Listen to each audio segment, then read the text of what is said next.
today are pretty proud of their multicultural identity, aren't they?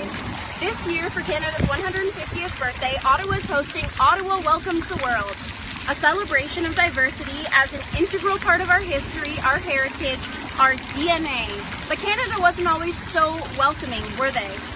Charles Taylor seeks to remind Canada that the years of misrecognition and non-recognition of minority nations within Canada has left these nations with distorted self-image and even self-hatred. Years of confining cultural groups to recognizable stereotypes that Europeans controlled. We created an image of minorities as inferior and uncivilized. If we thought that we could repair the damage with one Prime Minister's apology, we were grossly incorrect. The problem with grievances is that the reparation is so difficult in situations with extensive, long-standing wronging. Michael Ignatieff suggests that in the case of the Indigenous peoples of Canada, a new treaty between nations must be created, and only when both nations, the settlers and the Aboriginals, come to the table as equal parties with respect for the government and traditions of the other, can a treaty be reached. That's how it all works, isn't it, Canada? Before governments, there are people, humans. Before coalitions and collaborations, there are individuals with basic human rights. The idea of rights, Michael Ignatieff says, implies that my rights are equal to yours. If rights aren't equal, they just wouldn't be rights. Just a set of privileges for separate groups of individuals. And yet, he says, the problem with equality is that no one actually wants to be treated like everyone else. Profound. Michael Ignatieff likens equal rights in Canada to a billiards table, a pool table for those of us who didn't grow up in 19th century England. He explains that if we want to play a fair game of pool, where the green felt is the shared territory of Canada, the bumper boundaries are the laws, and the colored resins balls Canadians. The balls, or individuals, should be as close to the identical as possible. Each ball should be as smooth, as round, as dense as the next. That's fair. That's a pretty good analogy until you ask someone to round out their edges or sand down their cultural beliefs or individual personality. But how can we have a fair game of pool if we're playing with hundreds of different shapes?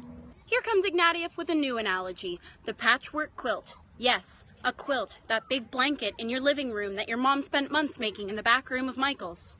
A quilt is a cohesive blanket. It celebrates the intricateness and its unique patches. Ignatieff suggests that the Rights Climate Quilt in Canada have 3 patches. Rights Climate Quilt in Canada, 3 patches. It's kind of a small quilt.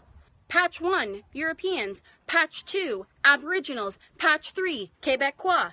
To each patch, his own culture and self-government. And we don't need, like, a color scheme or anything. You can pick your own colors. Last, I want to talk about the Zulu Tolstoy thing that Taylor references. Saul Bellow is quoted.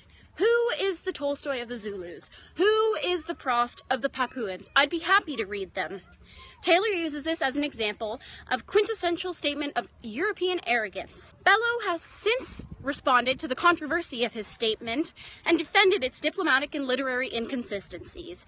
But there is something to be said about the ease with which these statements flow out of our mouths. Michael Scott, a fictional character from the TV show The Office, once said to a character, "Is there something besides Mexican you prefer to be called? Something less offensive?" It's funny because he's so unwittingly racist, as Bellow may have been unintentionally racist. The picture that white European North Americans have historically painted of minority cultures is crazy derogatory. We have become blind to the connotations and stereotypes of minority cultures. Throwback to Ignatieff's cultural quilt. This rant is all over the place. It's allowed to be. Let's, as Canadians, start putting our money where our mouth is. I want to see you embracing other cultures, and for their beauty and brightness and sharp edges. We need to repair divides and bridge grievances, sew up our country where we have historically torn it apart. This Canada quilt could be something really great. Possibly the best culture quilt in the history of culture quilts. Maybe ever.